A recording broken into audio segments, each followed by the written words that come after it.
एक राजनेता की भयंकर दर्दनाक मौत जो किसी ने कभी भी सोचा नहीं था, वही हो गया बंगाल में। और ये लेके पूरब से पश्चिम तक, उत्तर से दक्षिण तक सारे जगह में एक ही सवाल उठ रहा है, कब, क्यों, कैसे, कौन, ये सब तो है ही, लेकिन उसके साथ साथ सबसे इंपॉर्टेंट है, सत्ता से जाने के बाद भी तृणमूल कांग्रेस का ये लाशों का राजनीति, ये खूनों का राजनीति, ये कब खत्म होगा, कब बंगाल इससे मुक्त होगा। यही सबसे बड़ा सवाल खड़ा हो रहा है। लेकिन उससे भी बड़ा सवाल है, ये जो टीएमसी है, इसका अंदरूनी समीकरण अभी यहाँ पर आ गया है, तो वो सब लेके भाजपा का इतना कुछ हेडेक लेने का जरूरत क्यों पड़ रहा है, उसका सारे चीज आज एक एक करके आपके सामने क्लियर कर दूंगा, जो सुन के आपके दिमाग में ये जो सवाल आ रहा है कि आखिर पश्चिम बंगाल में हो क्या रहा है, उसका थोड़ा छवि स्पष्ट हो जाएगा। नमस्कार, जय श्री राम, हर हर महादेव। मैं हूं आपका प्रिय मित्र शुद्धशील घोष। दोस्तों, कल स्वतंत्रता दिवस के दिन पूरा दिन बंगाल यहाँ पर इंडिपेंडेंस डे सेलिब्रेशन के उलझ रहे थे। लेकिन कल रात को 5 बार का एमएलए, एक्स टीएमसी का MLA, ex minister, ex deputy speaker Ashish Bandopadhyay Rampurhat से जो जीता करते थे, वो खुदकुशी कर लेते हैं और उसके पास एक नोट भी, जो उसको सुइसाइड नोट का जिक्र कर रहा है, वो भी मिला है। लेकिन उससे भी कहीं बड़ी सवाल खड़ा हो रहा है, वही एक एक करके आपके सामने रख रहा हूं। देखिए, जो घटना सामने आ रहा है वहां पर यह बोला जा रहा है कि आशीष बनर्जी, जो इस बार 2026 के चुनाव में हार गए थे, वो उसके घर के साथ साथ ही एक पार्टी ऑफिस है, वहां पर हर शाम को बैठते थे और उनके पार्टी का जो कार्यकर्ता है उनके साथ बातचीत करते थे। कल भी ऐसे ही चीज़ हुआ था और उनका जो भाई है प्रशांत बनर्जी, वो भी वहाँ पर मौजूद थे। हंसी खुशी थे आशीष बनर्जी। लेकिन सब लोग जब वो ऑफिस छोड़ के गया रात 12 बजे के बाद, उसके बाद कुछ तो हो गया और सुबह सुबह जाके देखा कि वो पार्टी ऑफिस का दरवाज़ा बंद है, आशीष बनर्जी अंदर ही है। तो पुलिस को जाके बुलाया गया। पुलिस आके वो वीडियोग्राफी किया, दरवाज़ा तोड़ा और फिर देखा वो स्लिंग से खुद को एक लाइलन के जो रस्सी होता है उसको बंध के खुद खुद वहाँ पर हैंगिंग सिचुएशन में है।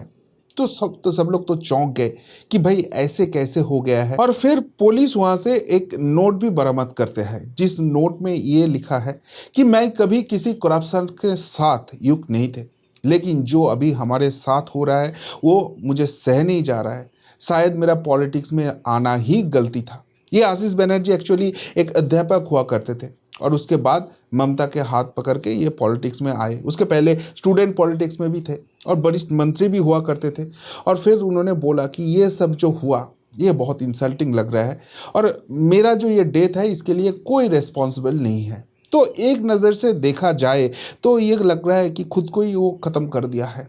लेकिन सवाल यहाँ पर बहुत सारे उठ रहा है। देखिए, सबसे पहले तो सवाल उठा रहा है अभिषेक बनर्जी। सबसे बड़ी बात है, उन्होंने जो इंडिकेशन दिया है वहाँ पर भाजपा के तरफ तो उनका इशारा जा ही रहा है। उनके साथ साथ वो मीडिया को भी यहाँ पर दोष लगा दिया। बोलता है कि भाई कोई अगर ऐसे कुछ होता है तो ये सारे जो मीडिया में अफवाह फैला जाता है उसके कारण ये सब चीज़ हो गया है। अब एक चीज बता दीजिए, सच में क्या मीडिया इसके लिए रिस्पॉन्सिबल है? पिछले 15 साल से बंगाल में क्या चल रहा था ये तो पूरा भारत को, पूरा विश्व को मालूम है। ये अभिषेक बनर्जी, ममता बनर्जी करप्शन को कैसे पूरा इंस्टीट्यूशन में बना दिया था वो सबको मालूम है। और आज वो सब चीज लेके अगर हम लोग सवाल उठा रहा है तो क्या मीडिया इसके लिए रिस्पॉन्सिबल है? उनके पार्टी का और एक मेंबर है कुणाल घोष, तो वो बोलता है कि ये सब के पीछे जो है ये तो अच्छे से चेक करके देखना पड़ेगा, इन्वेस्टिगेशन करना पड़ेगा। लेकिन उनके साथ साथ वो ये भी बोलता है कि ये जो ऋतुव्रत वाला गुट है, ये आशीष बनर्जी वहाँ पर ज्वाइन कर गया था, तो ये ऋतुव्रत वाला गुट एक्चुअली उसके ऊपर प्रेशर क्रिएट किया था, इसलिए यहाँ पर ज्वाइन हो गया था। ऊपर से ये 21 जुलाई के जो प्रोग्राम था, जो ममता बनर्जी, अभिषेक बनर्जी का सबसे बड़ा प्रोग्राम होता है, तो इस बार तो वो बहुत सारे टुकड़े में बांट गए थे। तो वहाँ पर वो ज्वाइन करने जब जा रहे थे तो बीच रास्ते में शक्तिगार बोल के एक जगह है, वहाँ पर उन्होंने रुका आशीष बनर्जी चाय वाय पीने के लिए। तो वहाँ का जो लोकल भाजपा कार्यकर्ता है वो वहाँ पर पहुँच गए और वहाँ पर सीधे सवाल पहुँचे कि भाई आप 15 सालों से जो कर रहे थे इसके बाद भी आप ये शहीद दिवस मनाने जा रहे हो? आपके हाथों में जो खून है, आपके पार्टी ने जो शहीद किया, इस पॉलिटिकल शहीद किया, उसका हिसाब कौन देगा? अगर आपका एज नहीं हो जाता ना तो आपको पिटाई मिलता। तो ऐसे बात कर दिया। तो कुणाल घोष उसका भी जिक्र कर रहा है कि ये 21 जुलाई का जो प्रोग्राम था वहां पर उनको इंसल्ट किया है और इसलिए उसके उस गुस्से में, उसके डर से, उसके दर्द से ये आशीष बनर्जी ने शायद ऐसे डिसीजन ले लिया। लेकिन सच में क्या ऐसी चीज है? अब बीजेपी का वर्सन ही देख लीजिए। मिनिस्टर अग्निमित्रा पाल बोल दी कि भाई देखो उनके पास एक नोट बरामद हुआ है, लेकिन सच में क्या वो नोट है तो उसको वो खुद का जान ले लिया ऐसे ही पकड़ा जाएगा?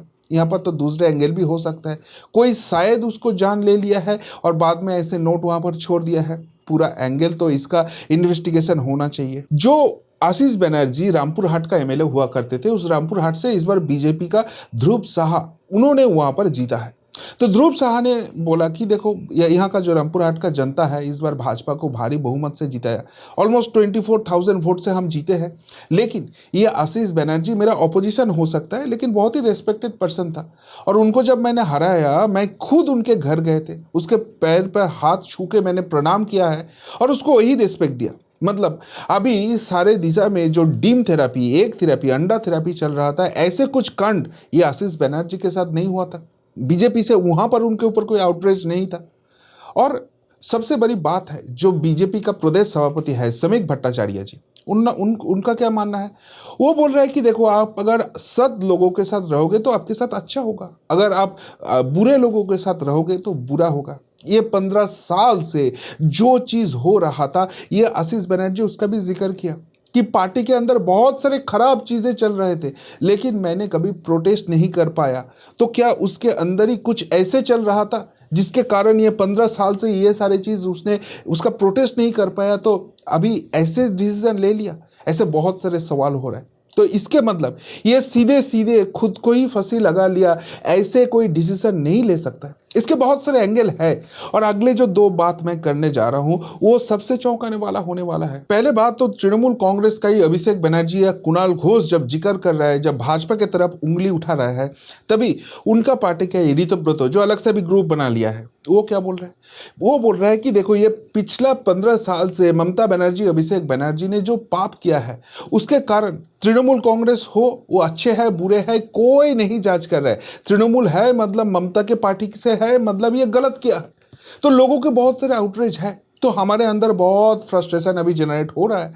तो यहाँ पर आप क्या सीधे सीधे बोल सकते हो कि इस मौत के लिए ममता बनर्जी, अभिषेक बनर्जी रेस्पॉन्सिबल नहीं है?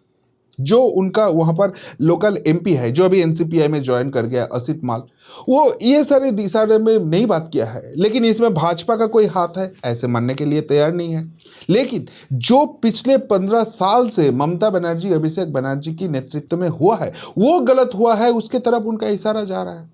सबसे बड़ी बात है, ये बीरभूम डिस्ट्रिक्ट का सबसे जाने माने जो नेता है अनुब्रत मंडल, जो गो तस्करी के साथ इन्वॉल्व है ऐसे माना जाता है, जिसको इसके लिए तिहाड़ जेल भी जाना पड़ा, वो अनुब्रत मंडल वो भी सीधे बात बोल दिया कि भाजपा के साथ कनेक्शन नहीं है।